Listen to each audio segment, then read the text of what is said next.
ಭಗವಂತನು ಯಾರ ಮೇಲಾದರೂ ಕೃಪೆ ಮಾಡಿದಾಗ ವೈಭವ ಸಿಗುವುದು ಕೃಪೆ ಎಂದೇನೂ ಅಲ್ಲ, ಅದು ಪುಣ್ಯದ ಫಲ. ಒಬ್ಬ ಮಹಾಪಾಪಿಗೂ ಪೂರ್ವಜನ್ಮದ ಪುಣ್ಯದಿಂದ ಧನ, ಯಶಸ್ಸು, ವೈಭವ ಸಿಗಬಹುದು. ಪಾಪ ಮಾಡುತ್ತಿದ್ದರೂ ಅವನ ಪೂರ್ವಸಂಚಿತ ಪುಣ್ಯದಿಂದ ಸುಖ ಅನುಭವಿಸುತ್ತಿರಬಹುದು. ಆದ್ದರಿಂದ ವೈಭವ ಹೆಚ್ಚುವುದು ಅಥವಾ ಯಶಸ್ಸು ದೊರಕುವುದು ಭಗವಂತನ ಕೃಪೆ ಎಂದು ಹೇಳಲಾಗುವುದಿಲ್ಲ. ಭಗವಂತನ ನಿಜವಾದ ಕೃಪೆ ಎಂದರೆ ಒಳಗಿನ ಚಿಂತನೆ ಬದಲಾಗುವುದು. ಆ ಬದಲಾವಣೆಯಿಂದ ಅನೇಕ ಜನ್ಮಗಳ ಸಂಸ್ಕಾರಗಳು ನಾಶವಾಗಿ ಮುಂದಿನ ಜೀವನ ಅತ್ಯುತ್ತಮವಾಗುತ್ತದೆ. ಇದು ಸಂಪೂರ್ಣವಾಗಿ ಅಂತರಂಗದ ಪರಿವರ್ತನೆಯಿಂದ ಆಗುತ್ತದೆ, ಹೊರಗಿನ ಸಂಗತಿಗಳಿಂದ ಅಲ್ಲ. ನಮ್ಮ ಸ್ವಭಾವ ಬಹಿರ್ಮುಖವಾಗಿದೆ. ಅಂದರೆ ಯಶಸ್ಸು, ಕೀರ್ತಿ, ಲಾಭ, ಜಯ ಇವುಗಳಿಂದಲೇ ನಾವು ಸಂತೋಷ ಪಡೆಯುತ್ತೇವೆ. ಒಳಗಿನ ಆತ್ಮಜೀವನದ ಬಗ್ಗೆ ವಿರಳ ಜನ ಮಾತ್ರ ಗಮನ ಕೊಡುತ್ತಾರೆ. ಭಗವಂತನು ಕೃಪೆ ಮಾಡಿದಾಗ ಮೊದಲು ಸತ್ಸಂಗ ನೀಡುತ್ತಾನೆ, ನಂತರ ಪ್ರತಿಕೂಲ ಪರಿಸ್ಥಿತಿಗಳನ್ನು ಕೊಡುತ್ತಾನೆ. ಆಮೇಲೆ ಇದೇ ನನ್ನ ಮಾರ್ಗ, ಇದೇ ಪರಮಶಾಂತಿಯ ದಾರಿ ಎಂದು ಒಳಗಿನಿಂದ ಮಾರ್ಗದರ್ಶನ ಮಾಡುತ್ತಾನೆ ಮತ್ತು ಜೀವಿಯನ್ನು ತನ್ನತ್ತ ಸೆಳೆಯುತ್ತಾನೆ. ಪ್ರತಿಕೂಲತೆ ಇಲ್ಲದೆ ಲೋಕಾಸಕ್ತಿ ದೂರವಾಗುವುದಿಲ್ಲ. ಯಾರಿಗಾದರೂ ವೈರಾಗ್ಯ ಬಂದರೆ ಅದು ಸಾಮಾನ್ಯವಾಗಿ ಲೋಕದ ಪ್ರತಿಕೂಲ ಅನುಭವಗಳಿಂದಲೇ ಬರುತ್ತದೆ. ಎಲ್ಲವೂ ಅನುಕೂಲವಾಗಿದ್ದರೆ ನಾವು ಲೋಕಭೋಗಗಳಲ್ಲಿ ತಲ್ಲೀನರಾಗಿರುತ್ತೇವೆ. ಆದರೆ ಕಷ್ಟಗಳು ಬಂದಾಗ ಈ ಲೋಕ ಎಷ್ಟು ನಾಶವಂತ ಎಂಬ ಅರಿವು ಮೂಡುತ್ತದೆ. ಆಗ ಭಗವಂತನು ಒಳಗಿನಿಂದ ಸನ್ಮಾರ್ಗ ತೋರಿಸುತ್ತಾನೆ. ಇತಿಹಾಸದಲ್ಲಿನ ಮಹಾಪುರುಷರ ಜೀವನ ನೋಡಿದರೆ ಅವರ ಪರಿವರ್ತನೆಗೆ ಕಾರಣವಾದುದು ಪ್ರತಿಕೂಲ ಅನುಭವಗಳೇ. ಆದ್ದರಿಂದ ಜೀವನದಲ್ಲಿ ಸಂಕಷ್ಟ ಬಂದಾಗ ಇದು ಭಗವಂತನ ಕೃಪೆ, ನನ್ನನ್ನು ಸನ್ಮಾರ್ಗದತ್ತ ನಡೆಸಲು ಬಂದ ಅವಕಾಶ ಎಂದು ತಿಳಿಯಬೇಕು.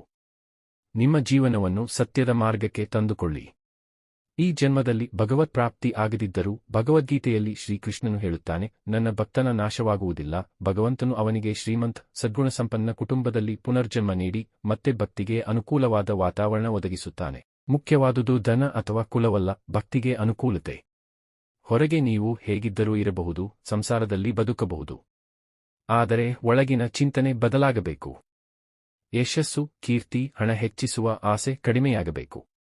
ಅದರ ಬದಲು ಪ್ರಭು, ಅನೇಕ ಜನ್ಮಗಳು ಕಳೆದವು, ಈಗ ಒಮ್ಮೆ ನಿಮ್ಮನ್ನು ಪಡೆಯಬೇಕು, ನನಗೆ ನೀವು ಬೇಕು, ಸಂಸಾರ ಬೇಡ ಎಂಬ ಭಾವನೆ ಮೂಡಬೇಕು. ಆಗ ಜೀವನ ಸಾರ್ಥಕವಾಗುತ್ತದೆ. ಆದ್ದರಿಂದ ಆನಂದದಿಂದ ಭಗವಂತನ ನಾಮಜಪ ಮಾಡಿ. ಚಿಂತಿಸಬೇಡಿ, ನಾಮಜಪದಿಂದ ಏನಾಗುತ್ತದೆ ಎಂದು ಕೇಳಬಹುದು. ನಮ್ಮ ಸ್ವಂತ ಅನುಭವದಿಂದ ಹೇಳುತ್ತೇವೆ. ಸಾಂಖ್ಯಯೋಗ, ಅಷ್ಟಾಂಗಯೋಗ, ಕರ್ಮಯೋಗ ಮತ್ತು ಭಕ್ತಿಯೋಗ ಈ ನಾಲ್ಕನ್ನು ನಾವು ಅಧ್ಯಯನ ಮಾಡಿದ್ದೇವೆ.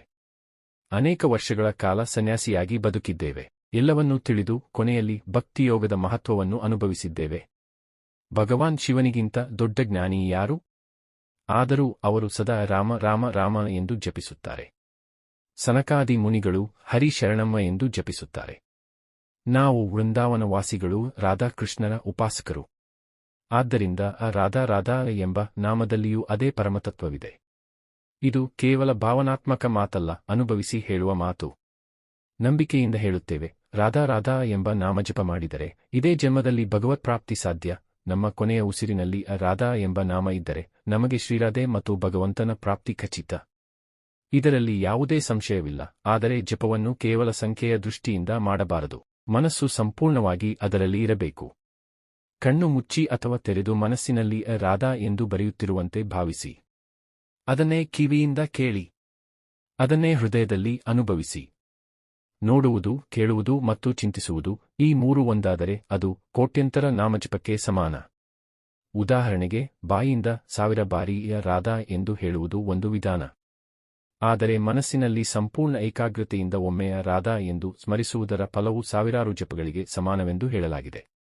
ಮನಸ್ಸು ಅಲೆದಾಡುತ್ತಿದ್ದರೆ ರಾಧಾ ಎಂಬ ನಾಮವನ್ನು ಮನಸ್ಸಿನಲ್ಲಿ ಸ್ಪಷ್ಟವಾಗಿ ಬರೆಯಲು ಸಾಧ್ಯವಾಗುವುದಿಲ್ಲ.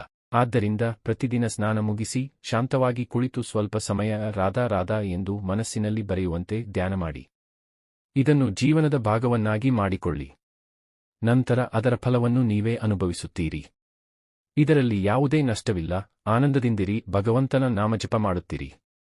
ರಾಧೆ ರಾಧೆ.